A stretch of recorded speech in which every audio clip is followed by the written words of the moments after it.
Tes. Selamat pagi Bapak Ibu yang terkasih dalam Tuhan. Shalom. Shalom. Apa kabarnya pagi hari ini saudara? Luar biasa, amin. Terima kasih ya pagi hari ini kita kepada Tuhan.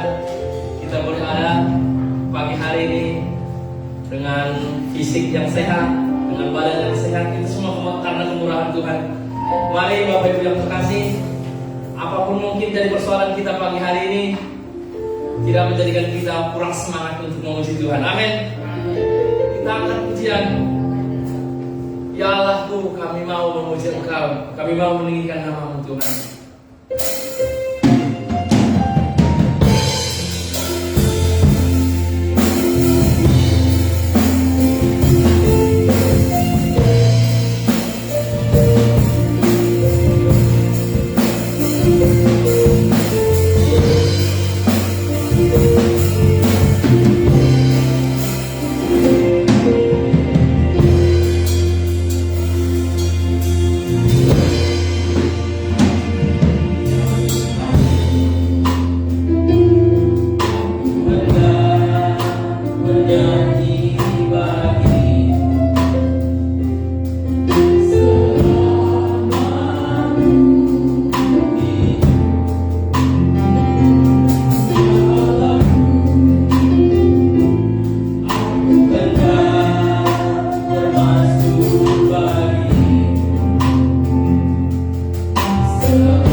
saat ini Tuhan.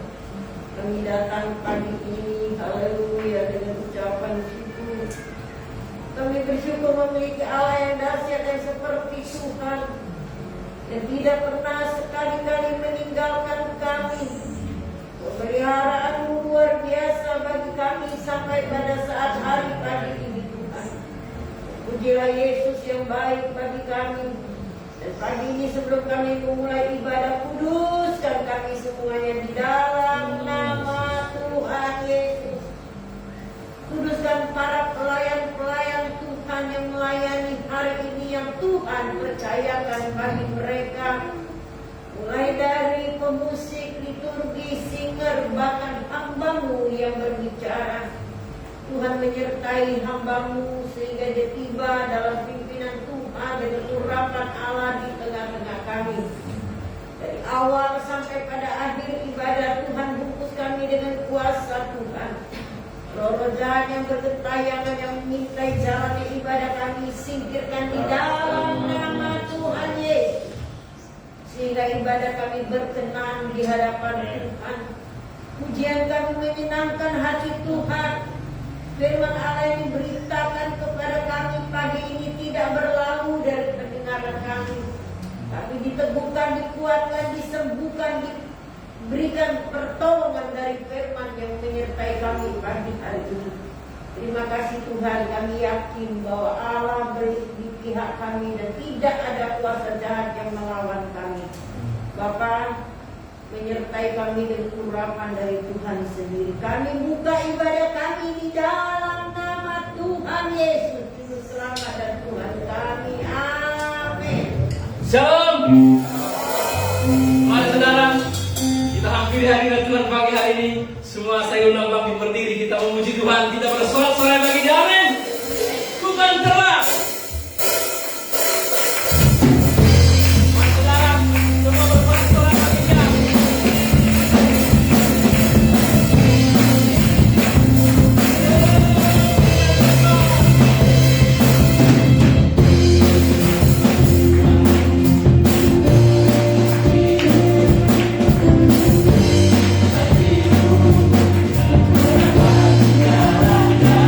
Terima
berlari menuju harapan yang diberikan oleh Tuhan. Amin. Ku berlari. Mari saudara, semua kita bersorak-sorai bagi Tuhan kita.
Pagi hari ini, apapun yang menjadi persoalan kita sekarang, mari kita tinggalkan segala beban kita. Kita hampiri hadirat Tuhan pagi hari ini. Karena Tuhan sekalipun Dia berjanji tidak akan pernah mengingkari. Tuhan, pagi hari ini kami datang Tuhan. Kami rindu lawan kami. Lihatlah semua jemaat Tuhan. Engkau lebih tahu Tuhan yang mana kami butuhkan. Karena itu Tuhan, hadirlah memberikan kekuatan bagi kami. Jamahlah setiap hati yang letih lesu Tuhan. Kami rindu ada kekuatan baru Tuhan. Kami rindu Tuhan, sesuatu boleh terjadi bagi hidup kami Tuhan. Beracara Tuhan pagi hari. sekalipun kami berjalan dalam lembah gelap, Tuhan selalu ada di kami.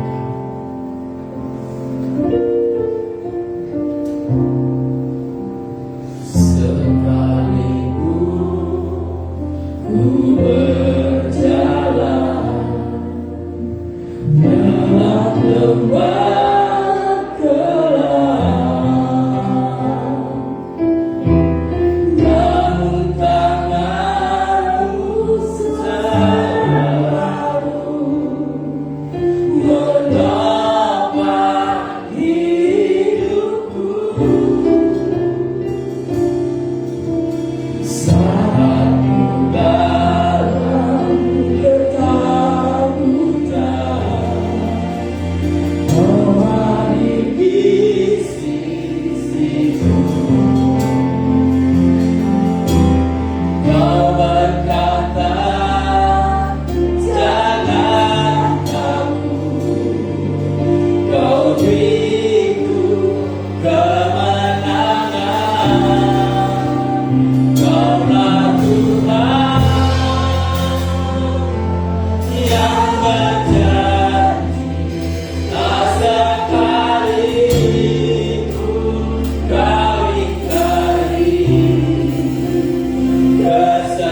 berbicaralah sekali lagi. Kami percaya firman itu berkuasa mengerjakan apa yang Tuhan mau. Dan firman tidak pernah gagal. Karena itu ketika kami mengikuti firman, maka kami menjadi berhasil. Dan tentunya biarlah perasaan Tuhan, pikiran Tuhan penuh atas setiap kami melalui kebenaran firman-Nya, sehingga tujuan-Mu digenapi melalui hidup kami masing-masing. Engkau yang percaya di dalam nama Yesus, mari bersama katakan amin. Beri tepuk tangan buat Tuhan Yesus. Selamat hari Minggu, Shalom. Pada kesempatan ini saya mau sampaikan pesan Tuhan tentang ketika pengetahuan dan pengenalan akan Tuhan tidak seimbang, maka orang tersebut pasti mudah kecewa. Sementara Tuhan tidak pernah membuat Anda dan saya kecewa, amin. Dan ketika pengetahuan dan pengenalan akan Tuhan tidak seimbang, maka adalah mustahil untuk Anda dan saya bertahan untuk menjadi orang percaya. Sebab seringkali terjadi kejadian di luar dugaan karena pengertian kita ini hanya sampai pada apa yang kita tahu tanpa upaya pengenalan akan Tuhan. Nah, akhirnya orang yang tidak seimbang di dalam pengetahuan akan kebenaran dan pengenalan akan Tuhan akan berpikir keras akan situasi dan keadaan yang dia hadapi, di mana apa yang seharusnya terjadi, namun justru bukan itu yang terjadi. Apa yang seharusnya tidak demikian, justru itu yang terjadi. Nah, biasanya lama-lama dari kecewa kemudian menuduh Tuhan yang nggak becus untuk mengatur kehidupannya. Dimana ketika kita menjadi percaya dalam batasan apa kita mau untuk kita percaya, ya pelan-pelan diresapi kalimatnya. Ya. Ketika kita percaya dalam batasan apa kita mau untuk percaya, maka cakrawala kehidupan ini hidup bersama dengan Tuhan di bumi akhirnya jadi membingungkan. Katanya begini, tapi kok buktinya begitu. Ya. Katanya begitu, tapi kok yang terjadi begini. Dimana saya menemukan ada beberapa yang pendapat sembarangan di sosial media. Ya. Waktu itu topik title captionnya tulisnya begini, how come? Ya. Kalau di bahasa Indonesia kan adalah bagaimana mungkin kalau anaknya yang tunggal saja dia berikan, bagaimana mungkin apa yang Anda mau tidak dia berikan? Kalimatnya sepertinya bagus, tapi sesungguhnya ini menyesatkan. Ya. Lalu kemudian sebuah pengakuan yang mengatakan bahwa kalau rumah saja di sorga dia sediakan, pasti dia juga sediakan bagi kita rumah di bumi. Enak ya mengaminkannya ya, enak mengaminkannya. Masalahnya adalah Yesus pernah ngomong, serigala mempunyai liang, tapi anak manusia tidak punya tempat untuk menaruh kepalanya. Kurang ajarnya adalah kita berani mengklaim bahwa apa yang saya ucapkan tadi adalah janji Tuhan. Punya rumah di surga, punya rumah di bumi. Sementara Tuhan gak pernah janji itu. Yang dia janji ketika dia terangkat ke surga, dia sedang sediakan tempat buat Anda dan saya di sana. Dan dia gak pernah janji kalau kamu bakal punya tempat di sini. Nah, ini yang saya tadi sampaikan. Ketika pengetahuan akan kebenaran dan pengenalan akan Tuhan tidak seimbang, maka tidak jarang muncullah orang-orang murtad yang baru. Sudut pandang, ya, kalau dibilang sudut pandang itu bahasa kerennya perspektif. Perspektif pengikut Kristus itu harusnya dimulai dari siapa Tuhan, bukan siapa Anda dan saya. Nah, ada 6 perkara pada kesempatan ini yang saya mau sampaikan dan kiranya pikiran dan hati kita dibukakan. Yang pertama adalah dari kisah Maria dan Marta. Dari kisah Maria dan Marta harusnya cukup untuk membuat Anda dan saya paham bahwa Tuhan itu ingin dikenal untuk dipahami, bukan sekedar hanya diketahui. Di dalam Lukas 10 ayat 38 sampai 42, saya mengambil bagian yang ayat 42. Di sana tertulis, tetapi hanya satu saja yang perlu. Di sana dikatakan Yesus yang ngomong, Maria memilih bagian yang terbaik yang tidak akan diambil daripadanya. Kalau mau ditanya mana yang benar, Marta atau Maria, sebenarnya bukan mana yang benar, tapi dari mana harusnya dimulai. Jangan pernah coba-coba jadi Marta kalau Anda belum mulai jadi Maria. Karena apa yang Anda lakukan buat Tuhan itu akan melelahkan kalau Anda tidak kenal Dia. Mengenalnya harusnya menjadi awal sebelum Anda melakukan sesuatu bagi Tuhan. Karena siapa yang berjerih lelah melakukan untuk Tuhan tapi tidak berupaya untuk mengenal Tuhan, maka biasanya akan jadi mudah kecewa dan dia akan jadi kelelahan. Ketika Yesus bilang bagian yang terbaik adalah bagian yang tidak dapat diambil dari seseorang, adalah pemahaman dan pengertian. Kita ini lama pendidikan di Indonesia diajar untuk menghafal.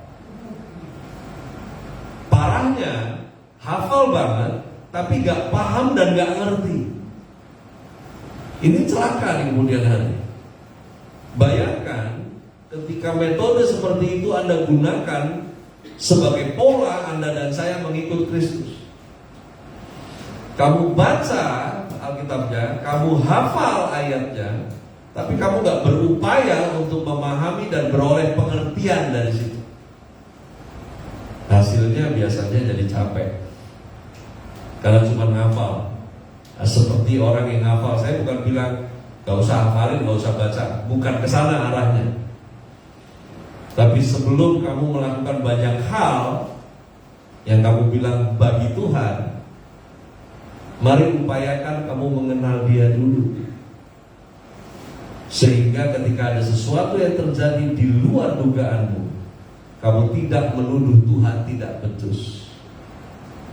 Banyak orang gak bertahan ketika dia sudah sampai di area altar itu. Dari cuma sekedar singer, dari cuma sekedar ambil bagian jadi pemungut kolektor, dari ambil bagian kemajelisan di dalam gereja, silahkan saja. Tapi ketika Anda ambil bagian itu, kalau kau tidak berupaya di dalam pengenalan akan Tuhan, ketika gesekan terjadi, ketika ada sesuatu di luar dugaan dalam kehidupanmu pribadi, Anda akan hitung-hitungan dengan Tuhan. Kok sudah melayani tapi ini yang terjadi. Karena itu yang terjadi ketika dua perempuan ini punya saudara laki-laki mati. Maria dan Marta punya saudara laki-laki namanya Lazarus. Nanti Anda cek di rumah, buka. Ketika Lazarus mati, sekian hari kemudian Yesus datang. Beda responnya dua perempuan ini, beda. Ketika Yesus datang, Marta itu ulang-ulang salahin Yesus. Coba gak terlambat, coba kemarin datang, pasti saudara saya tidak mati. Dan waktu Yesus bilang saudaramu akan dibangkitkan, Anda tahu Marta jawab apa? Marta bilang, ya aku tahu dia akan dibangkitkan nanti kan di akhir zaman. Ya. Untung Yesus gak emosian ya. Kalau Yesus emosian lu perempuan mulut rica-rica amat sih. Ya. Lalu kemudian ketika Yesus bilang kepada orang-orang di sana, geser batunya, karena kuburan pada masa itu kan bentuknya gua. Geser batunya. Marta nyelak lagi. Marta bilang, dia udah berbau. Ya, ngapain lagi dibuka itu kuburan? Udah bau. Ya. Responnya salah karena gak punya pemahaman dan pengertian. Beda dengan Maria ketika kejadiannya Lazarus. Maria lebih banyak diam karena Maria tahu kalau Yesus datang pasti semuanya beres. Karena dia punya pemahaman dan pengertian.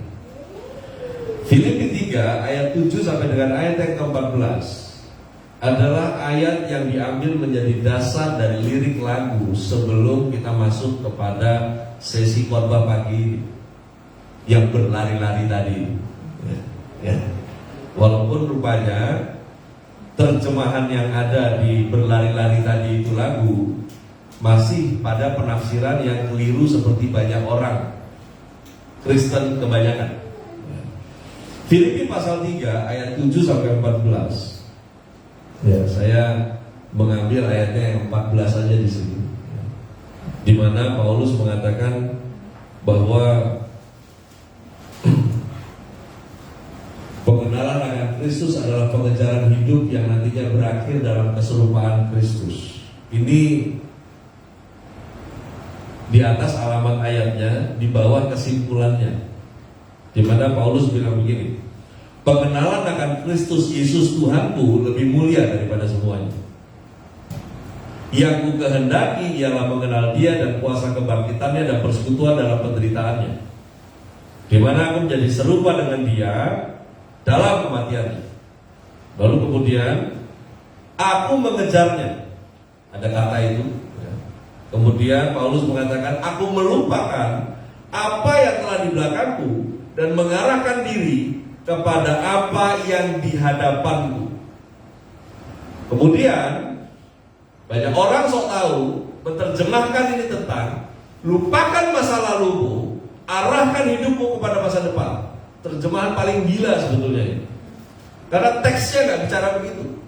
Paulus lagi bilang begini, setiap hari saya bangun, saya lupain kalau saya udah kenal Tuhan itu banyak kemarin.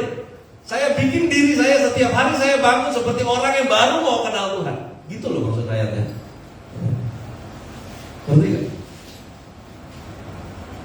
Jadi kamu gak bisa ngocol kalau kamu cuma alumni sekolah minggu, terus lu pikir lu kenal Tuhan banget. Kamu gak bisa belagu karena kamu tua, seolah kamu yang paling kenal Tuhan. Karena harusnya setiap hari Anda dan saya berupaya untuk itu. Makanya Paulus menggunakan kata berlari. Nggak santai. Dia berupaya. Berupaya untuk kenal Tuhan setiap hari. Sehingga apa yang disebut tadi pemahaman dan pengertian, itu kalau dijadikan satu kata, kata yang digunakan adalah bijaksana. Yang kalau diparalel ke Mazmur dan Amsal, di sana ada yang mengatakan, ajar kami Tuhan menghitung hari-hari supaya kami beroleh hati bijaksana. Ayat ini bukan ngajar Anda untuk hitung kalender. Maksudnya begini, jangan pernah lewatkan satu hari pun tanpa Anda melatih diri mengenal Tuhan punya mau. Itu maksudnya. Oleh karena itu harusnya apa yang dibilang kisah Maria dan Marta itu cukup untuk membuat Anda dan saya paham, ya. Dimana harusnya ini yang jadi prioritas Anda dan saya, pengenalan akan Tuhan. Sampai-sampai Paulus bilang, apa yang dulu saya anggap keuntungan, setelah saya kenal Tuhan, saya anggap itu sampah. Keturunan Yahudi asli, Masalah kegiatan penganiayaan jemaat, ya. Dia bilang saya punya track record yang dulu, yang saya bangga. Hari ini saya bilang itu sampah. Karena pengenalan akan Tuhan melebihi dari segalanya. Karena makin Anda paham, makin Anda ngerti, makin tenang hidup. Kamu gak tenang, kamu jadi ribet karena kamu gak paham dan kamu gak ngerti. Yang kedua adalah tentang kisah Ayub, di mana kisah tentang Ayub seharusnya cukup untuk membuat kita ini paham bahwa Tuhan itu berdaulat atas kepemilikannya. Bukan kamu yang punya Tuhan, Tuhan yang menjadi pemilikmu. Jangan jadikan Tuhan seperti jaminan asuransi, karena harusnya bukan Anda yang jadi tuannya Tuhan, tapi Anda yang menjadi miliknya Dia. Ayub 1 ayat 20 sampai dengan ayat 21, dalam kondisi klimaks, teman-teman yang datang sok rohani menyalahkan Ayub. Jangan pikir hidup lu lurus-lurus aja, buktinya lu sakit, ya. Karena teman-temannya Ayub pada masa itu adalah penganut teologi kemakmuran. Kalau hidup lu benar sama Tuhan, pasti kaya, nggak bangkrut. Kalau hidupmu benar dengan Tuhan, pasti sehat, nggak sakit. Makanya ketika teman-teman yang datang berkunjung melihat situasi keadaannya Ayub, mereka bilang, ngaku dosa aja dah lo. Jangan-jangan ada sesuatu ini yang disembunyikan. Bahkan istrinya berkata, beribadahlah kepada Tuhan dan matilah. Dan dari sana Ayub bilang, inna lillahi wa inna ilaihi rajiun. Kalimat yang diserap kemudian dari bahasa Ibrani Aram menjadi bahasa Arab. Tuhan yang memberi, Tuhan yang mengambil, terpujilah nama Tuhan. Kalau Anda gagal paham tentang hal ini, hidup itu komplain terus sama Tuhan. Udah dikasih kok diambil. Sampai hari ini tidak ada satupun yang ada padamu yang milikmu. Ya. Sadari itu dan tahu diri. Sampai baju yang kamu pakai, sampai dirimu pun itu bukan kamu punya, tapi Tuhan punya. Ya. Mari sampai di sana. Kalau Anda belum sampai di sana, latih untuk kamu ngerti sampai di sana tiap hari. Karena kalau enggak, hidup ini kurang terus. Kamu punya berapa juga kurang terus. Tetangga punya, kamu mau punya juga. Dan ketika kamu harus lepas, kamu marah-marah. Matius 20 ayat 15 adalah sebuah kisah di mana seorang tuan yang memiliki kebun, ketika masa panen, dia mencari orang-orang tambahan untuk membantu panennya. Kesepakatannya jelas, 1 dinar sehari. Tapi akhirnya ketika waktu pembayaran di sore hari banyak yang komplain. Dan yang komplain adalah yang masuk paling pagi. Mereka bilang, jamnya beda kalau dibayarnya sama. Dan ini jawabannya, tidakkah aku bebas mempergunakan milikku menurut kehendak hatiku? Atau iri hatikah engkau karena aku murahan? Gini, manusia itu dijadikan Tuhan itu sebagai penata layan alam semesta. Anda dan saya penata layan alam semesta, nggak pernah ditakdirkan jadi pemilik. Manusia itu dikuasakan untuk mengelola, untuk mengupayakan. Dalam upaya mengelola, mengupayakan, itulah bentuk Anda dan saya menyembah Tuhan. Itu bentuk penyembahan kita. Oleh karena itu, pahami ini satu-satu. Tuhan mau dikenal, nggak sekedar diketahui. Yang kedua, paham bahwa Tuhan itu berdaulat atas kepemilikannya. Bukan Anda dan saya yang pegang kendali. Tuhan berdaulat penuh. Lalu kemudian yang ketiga, kisah Musa juga kita akan belajar, di mana Tuhan tidak pernah bergantung pada peluang. Tuhan tidak pernah bergantung pada seseorang. Gak ada pahlawan di dalam gereja. Hanya Tuhan saja satu-satunya. Tuhan gak pernah bergantung pada peluang. Tuhan tidak pernah bergantung kepada seseorang. Demikian seharusnya Anda dan saya hanya bergantung pada Tuhan. Bukan peluang yang bikin kau kaya. Bukan orang yang memastikan Anda ada di posisi Anda sekarang, tapi Tuhan. Amin. Ya, yang bapak-bapak, jangan bangga lu punya teman orang hebat. Besok dia mati selesai.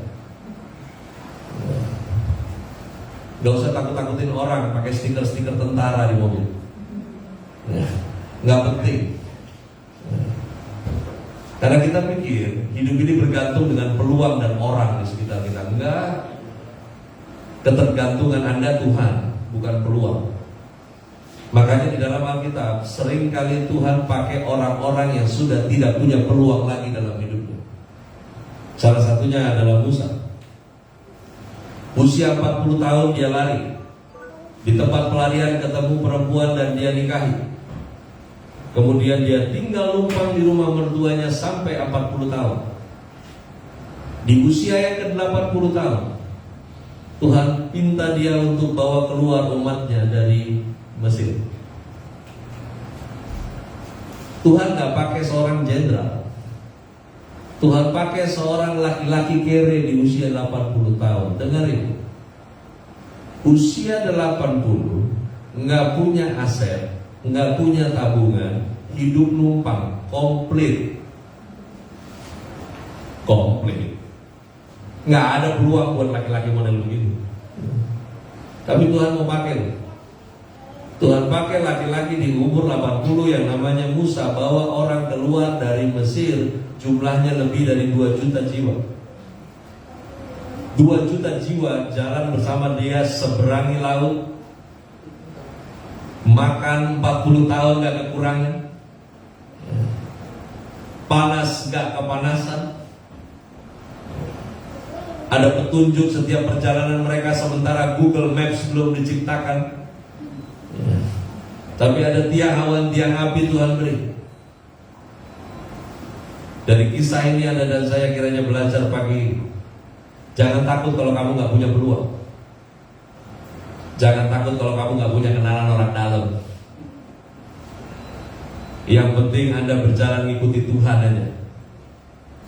Karena orang percaya gak bergantung pada peluang, dan kita gak bergantung pada orang hebat.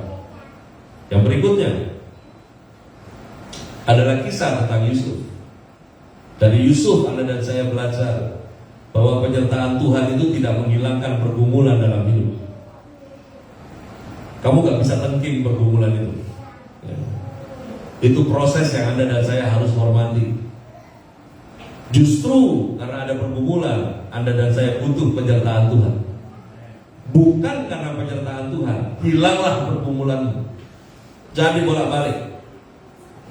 Ini orang yang menderita komplit, dianiaya saudara sendiri, kerja udah bagus difitnah, masuk di penjara, gak jelas, baru senang sebentar, susah lagi, baru senang lagi, susah lagi, baru senang lagi, susah lagi. Coba Anda lihat di kisahnya. Baru menjabat sebagai orang kedua di Mesir, PR-nya udah banyak. Harus kumpulkan logistik di gudang. Dan gimana caranya 7 tahun masa panen itu bisa menutupi 7 tahun masa sengsara ke depan. Dengan pengelolaan yang baik sampai akhirnya bangsa-bangsa di sekitar Mesir juga bisa ikutan makan.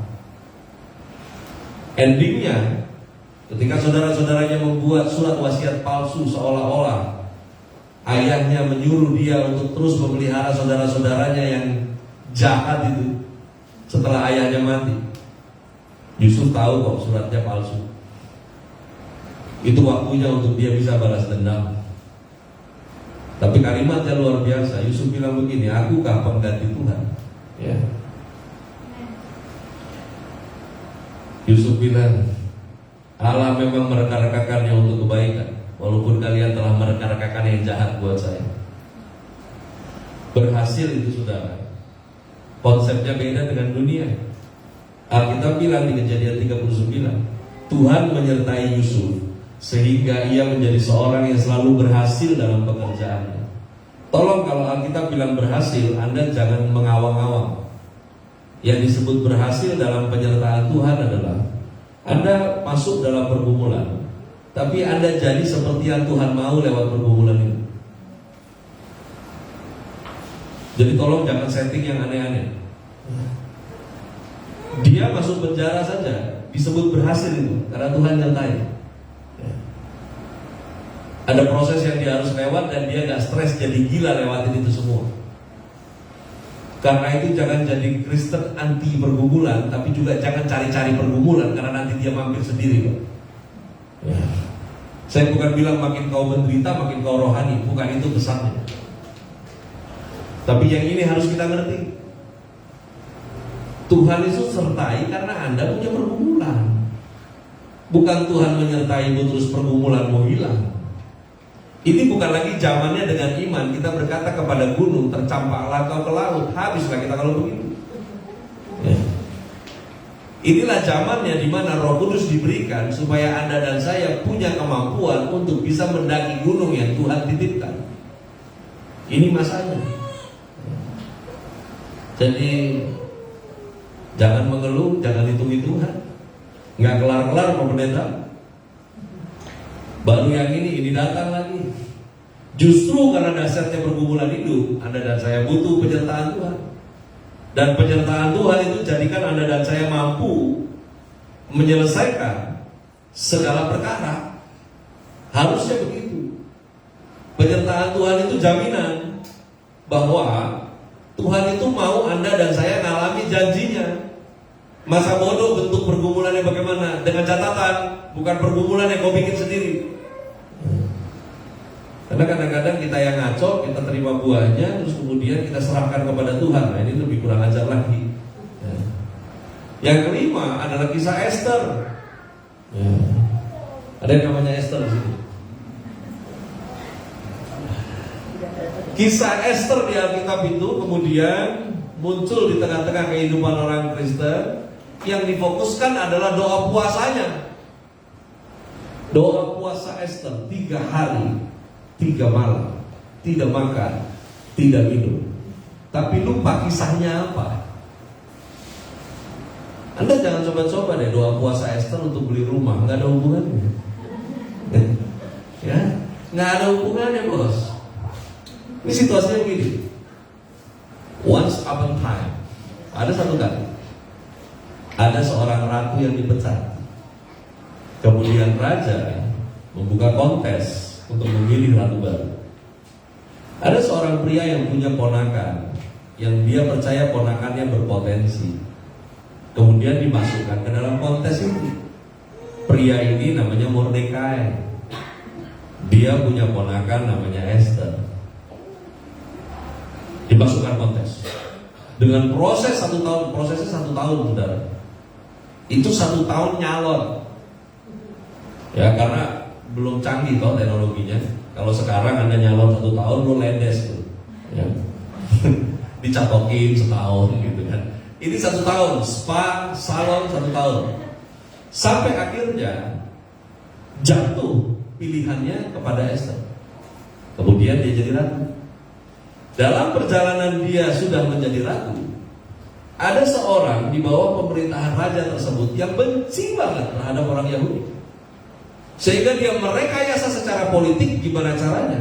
Orang Yahudi di tengah bangsa tersebut dihabiskan. Kalau Anda buka Google, istilah yang digunakan adalah Holocaust.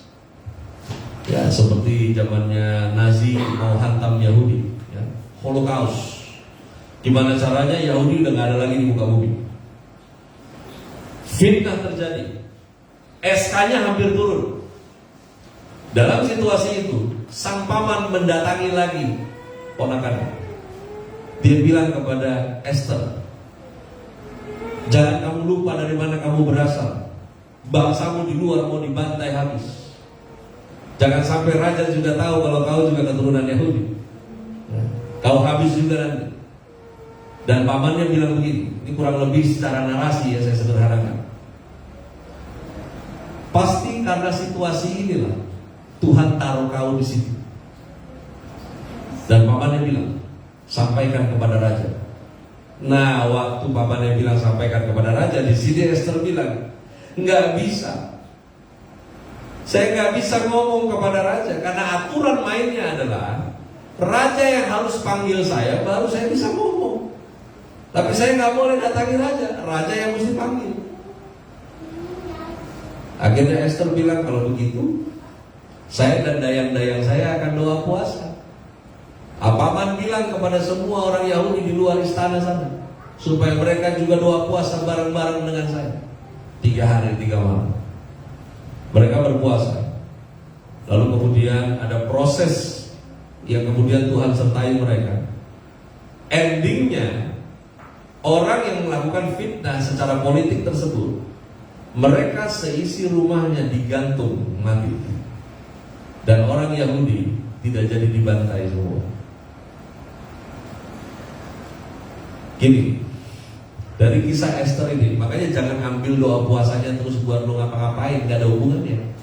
Gak ada hubungannya. Ini untuk kepentingan orang banyak loh ini urusan Esther. Ini maksudnya begini, saya berikan sebuah kesimpulan dari kisah ini gini. Tuhan itu menempatkan Anda dan saya di mana itu untuk tujuannya, karena ada tujuan. Amin ya. Di keluarga mana Anda dilahirkan? Dari sekian banyak gereja di Taman Surya ini, Tuhan taruh Anda di dalam family church ini karena Tuhan ada tujuannya buat kamu. Makanya jangan marah-marah kalau kamu berada di satu tempat, di tengah satu keluarga yang mungkin Anda sendiri pusing dengan keluarga Anda sendiri. Ibu 1, mama 1, kakak beradik 5. Mungkin cuma Anda yang waras, yang 4 kurang-kurang. Ya gak tahu, mungkin secara genetik semua otak terserap kepada Anda waktu itu, sehingga yang lain kurang setengah on. Ya. Tapi gini loh, Tuhan bikin Anda lahir di situ, Tuhan punya tujuan. Jangan lari dari situ, jangan marah di situ. Ya.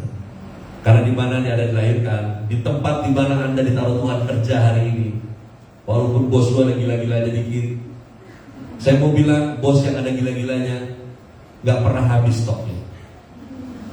Karena ke perusahaan mana Anda pindah, yang error pasti ada bosnya.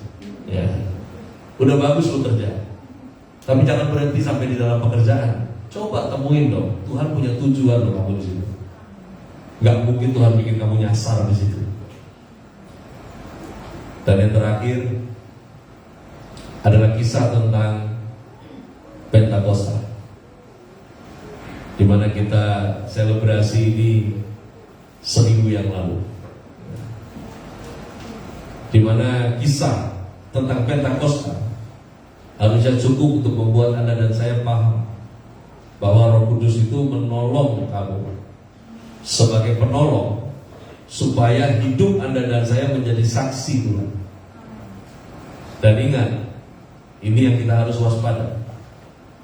Ketika Roh Kudus diberikan, Anda dan saya diberi kuasa untuk kita bisa menjadi saksi. Tapi di masa depan, Roh Kudus yang akan bersaksi tentang hidup Anda sekarang di hari terakhir nanti. Apakah Anda bekerja dengan karunia yang Dia berikan atau tidak? Anda berbuah atau tidak? Yang pegang datanya adalah yang memeteraikan Anda sekarang, Roh Kudus. Karena Roh Kudus, Anda dan saya sekarang jadi manusia Allah, disebut di Alkitab. Oleh Roh Kudus, hidup Anda itu dimampukan jadi saksi ya. Oleh Roh Kudus, nanti pada hari terakhir Anda, di sana Anda dinyatakan anak Allah secara fakta. Ya. Makanya ini sebetulnya bulan-bulan di mana gereja dalam 1 bulan terakhir ini harus banyak bicara tentang Roh Kudus, karunia, buah Roh, bukan sibuk dengan merayakan 10 hari pencurahan Roh Kudus cuma dengan geblak-geblak doang. Pegel juga kalau kadang lihatnya kayak begitu ya. Saya diundang keluar kota di mana di 10 hari pencurahan, yang hari pertama di sana di sini. Tapi begitu aja adegannya dari tahun ke tahun. Dari gua gondrong sampai gua botak gitu. Saya bilang, ini harusnya jemaat di 10 hari menjelang Pentakosta itu diedukasi gitu loh. Tentang Roh Kudus itu pribadi. Roh Kudus itu bukan sekedar kuasa, tapi dia pribadi. Dia mau kerja, cara kerjanya begini supaya Anda jadi saksi, bukan sekedar Anda manifestasi, jadi latahnya bahasa roh. Kacau kan? Emang jaminan gitu. Nah, yang jadi jaminan kan Anda berbuah. Tapi Anda gak bisa berbuah kalau karunianya gak bekerja. Karunia-nya bisa bekerja kalau Anda tahu cara kerjanya. Ya tapi kamu gak tahu cara kerjanya kalau Alkitabnya gak dibaca. Ya. Dari sana semua bermula. Pada akhirnya saya simpulkan, semuanya dari Tuhan dan harusnya kembali kepada Tuhan. Mari kita berdoa. Terima kasih Tuhan Yesus buat kesempatan ini.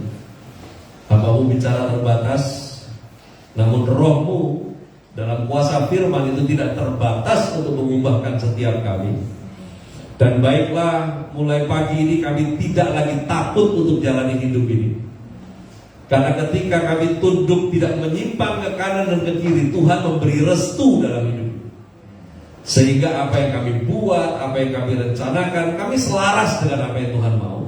Kami gak kehilangan janjinya Tuhan buat setiap kami masing-masing.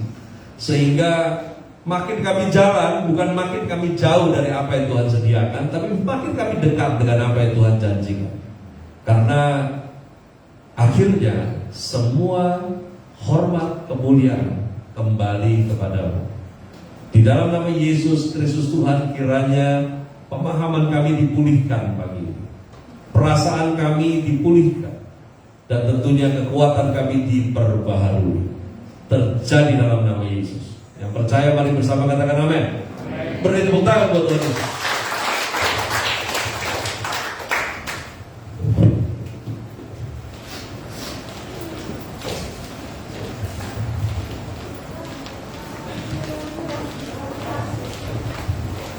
Ya puji Tuhan, terima kasih untuk hamba Tuhan yang sudah melayani firman pagi hari ini. Mari kita melanjutkan ibadah kita dengan kita mengangkat pujian yang sudah disiapkan. Kita akan menjalankan persembahan. Sudah siap semua ya? Pujian sudah siap.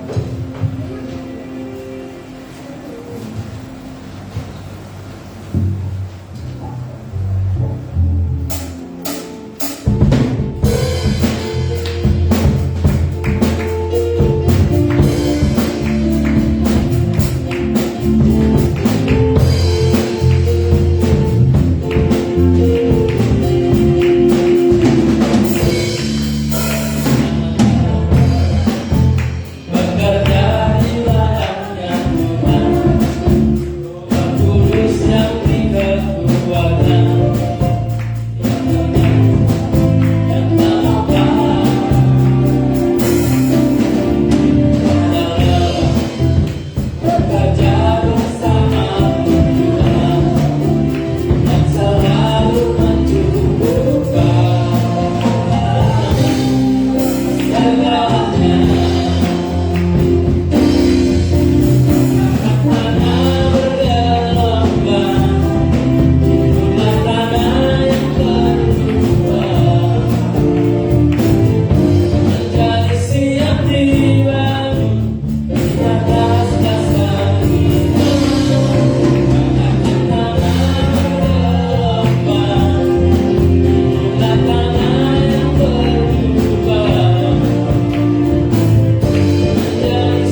Kita berdoa buat persembahan yang sudah jemaat berikan buat pelayanan. Ibu Esther berdoa untuk persembahan yang ada di depan ini. Tuhan, terima kasih di firman yang kami dengar bahwa apa yang kami miliki sesungguhnya bukan punya kami, tetapi Tuhan yang punya atas kehidupan kami. Karena itu ketika kami memberi, biar kami memberi dengan cara yang lebih baik di hadapan Tuhan. Apa yang kami kerjakan pagi ini menjadi bagian kemuliaan nama Tuhan. Terima kasih buat segala sesuatu yang Tuhan percayakan dalam kehidupan kami. Kami bersyukur untuk kesempatan bagi kami untuk memberi. Dalam nama Tuhan Yesus kami berdoa dan berterima kasih. Amin. Tuhan memberkati setiap tangan-tangan yang berkorban. Kita akan lanjut lagi. Ada yang mau didoakan gak ya teman-teman? Ada gak Rin? Mana Rin ini? Gak ada. Oke, kalau kayak gitu pengumuman seperti biasa. Ya, hari Jumat kita udah mulai doa walaupun belum banyak orang, gak apa-apa. Saya bilang sama Neti, kita mulai aja. Jadi berapa orang pun kita mulai selama 2 minggu ini. Dan saya berharap Jumat besok kita ada ikut dalam persekutuan doa. Ibadah minggu seperti biasa, jam 8 pagi kita mulai sampai selesai. Dan saya minta juga jemaat tetap jaga kesehatan ya. Karena kita senang bahwa COVID udah selesai, tapi katanya naik lagi ya. Jadi nggak berhenti ya Pak ya. Menakutkan gitu. Kita nggak usah takut sesuai dengan firman Allah katakan. Namun kita juga jangan sembrono ya. Kita jaga. Kalau pergi-pergi ya jangan lepas masker lagi ya. Kembali lagi sampai benar-benar Tuhan jamah. Bukan hanya Indonesia, seluruh negara di dunia ini. Baiklah, mari kita berdoa dan kita bangkit berdiri. Kita berdoa khusus bagi bangsa kita, bagi negeri kita yang membutuhkan doa kita. Mari kita tundukkan kepala, kita satu di dalam doa. Nanti Ibu Jen berdoa buat negeri kita. Silakan. Bapak, kami berdoa, kami bersyukur ada negara ini Tuhan, dan kami bersyukur negara ini di tengah situasi yang masih banyak hal yang harus dibenahi, tapi kami tahu bahwa keadaan negara kami saat ini lebih stabil daripada hari-hari kemarin. Kami tahu itu karena Tuhan yang memberkati, Tuhan yang menolong. Karena itu sebagai umat Tuhan yang berdiri di tengah-tengah bangsa ini, kami berdoa memberkati bangsa kami di dalam nama Tuhan Yesus. Tuhan menolong pemimpin bangsa kami, Presiden sampai seluruh jajaran yang ada di dalam pemerintahan negara ini. Kami berdoa di dalam nama Tuhan Yesus, berikan kemampuan daripada Tuhan menolong mereka untuk mengambil kebijakan yang tepat sesuai dengan kebutuhan masyarakat dan untuk menolong negara ini, bangsa ini kembali dalam keadaan stabil ya Tuhan. Kami berdoa di dalam nama Yesus, perekonomian bangsa ini, keamanan bangsa ini Tuhan, kami pertaruhkan ke dalam tangan Tuhan. Kami tahu Engkau Allah ada di tengah-tengah bangsa ini, menjaga bangsa ini, memelihara bangsa ini. Di dalam nama Yesus kami gereja Tuhan yang ada di bangsa ini terus berdoa memberkati bangsa kami di dalam nama Yesus. Haleluya. Amin. Puji Tuhan. Siapa yang membutuhkan doa khusus, angkat tangan di hadapan Tuhan, pujian tak tersembunyi kuasa Allah akan kita naik dalam pagi ini. Saya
Saya berikan kesempatan kepada jemaah. Apa yang ingin kau serukan di hadapan Tuhan, apa yang kau ingin doakan, saya berikan waktu beberapa menit bagi saudara masuk di dalam doa pribadi, boleh bersuara. Haleluya Yesus, doa dimulai.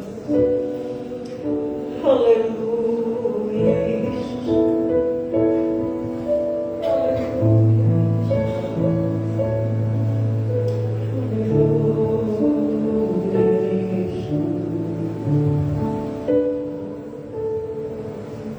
Jangan diam, silakan kau bersuara di hadapan Tuhan.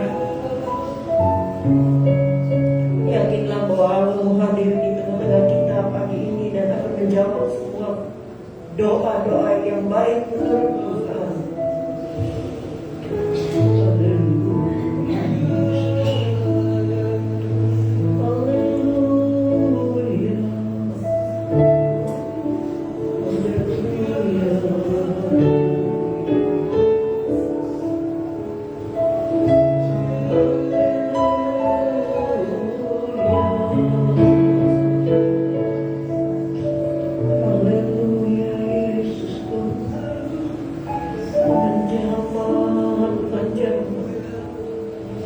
Mendengar doa kami hari ini. Haleluya. Doalah dengan iman bahwa Tuhan tidak akan pernah tinggal diam sesuai dengan firman yang disampaikan pagi ini. Waktu Esther berdoa untuk bangsanya, mereka berdoa dengan iman, sehingga pertolongan Tuhan datang. Kita melihat yang terjadi dahsyat dan luar biasa. Berdoalah dengan iman bahwa Allahmu tidak akan pernah tidak dengar doamu. Haleluya Yesus. Terima kasih Bapa. Pagi ini kami datang berdoa mengucap syukur bahwa jemaat sudah berdoa menurut kebutuhan mereka. Dan kami percaya tidak ada doa yang tidak Tuhan jawab. Tuhan menjawab yang baik bagi kami untuk keamanan hidup kami. Kami percaya itu terjadi di tengah-tengah jemaat-Mu ya Tuhan. Tuhan mendengar apa yang mereka butuhkan. Yang mungkin sebagai manusia hamba-Mu tidak mengerti. Tapi Tuhan tahu. Tuhan menolong tepat pada waktunya ya Tuhan. Berkati mereka yang melayani hari ini Tuhan. Baik itu musik, singer liturgis. Berkati mereka dengan kekuatan baru yang datang dari Tuhan. Sehingga di tengah-tengah pergumulan yang berat di dunia ini, mereka tetap setia menjadi berkat yang besar. Berkati hamba-Mu yang melayani firman-Mu pada hari ini Tuhan. Usia boleh bertambah, tapi kekuatan Tuhan pun bertambah dalam hidupnya. Sehingga hamba-Mu dapat terus melayani, memberkati banyak orang yang membutuhkan pertolongan yang datang dari Tuhan melalui hamba-Mu. Pakai hamba-Mu, pakai keluarganya Tuhan. Terima kasih Tuhan, seluruh jemaat yang hadir pagi ini. Kami percaya Tuhan sudah menjawab doa-doa kami. Dimanapun kami berada di tempat ini, Tuhan tempatkan kami boleh menjadi berkat yang besar. Kami tidak bertanya-tanya dalam perjalanan hidup ini, tapi kami tahu Tuhan menempatkan kami ada rancangan-Mu yang luar biasa. Tuhan menyertai jemaat-Mu sepanjang minggu ini, bahkan sepanjang hidup mereka. Di tengah-tengah kesulitan yang dialami dunia ini, berikan kekuatan dan beserta menjadikan anak-anak-Mu yang hadir pagi ini berhasil di jalan hidup mereka. Terima kasih Tuhan. Baik yang hadir maupun yang sebagian yang tidak hadir di tengah-tengah kami pagi ini. Kami tidak tahu mereka dalam keadaan seperti apa, tapi kami percaya kalau mereka sakit Tuhan sembuhkan. Kalau mereka susah Tuhan hiburkan. Kalau mereka lemah Tuhan kuatkan. Kalau mereka belum menemukan jalan yang benar, bukakanlah jalan untuk kemuliaan nama Tuhan. Kami percaya Tuhan menyertai dan menjamin seluruh jemaat-Mu. Terima kasih Tuhan. Baik yang mengikuti ibadah online, Tuhan juga tetap memberkati mereka sekalian. Kami percaya ada Tuhan yang menyertai kami, yang melayani sistem di belakang. Tuhan memberkati dalam nama Tuhan Yesus. Terima kasih Tuhan. Kami alaskan doa kami pagi ini dengan iman di dalam nama Tuhan Yesus. Jemaat Tuhan yang Tuhan kasihi, angkatlah tanganmu untuk menerima berkat yang Tuhan sudah siapkan bagimu. Tuhan mengarahkan wajah kepadamu, menyinari hidupmu, menyinari pekerjaanmu, menyertai engkau dan dijadikan engkau berhasil. Diberkati usahamu, diberkati pekerjaanmu, diberkati keluargamu, dan kemanapun engkau pergi, terimalah berkat Allah. Dan terimalah damai sejahtera di dalam persekutuan dengan Roh Kudus yang menyertai saudara sekalian hari ini sampai Maranatha di dalam nama Tuhan Yesus.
Tuhan Yesus memberkati. Mari kita memberikan salam satu dengan yang lain.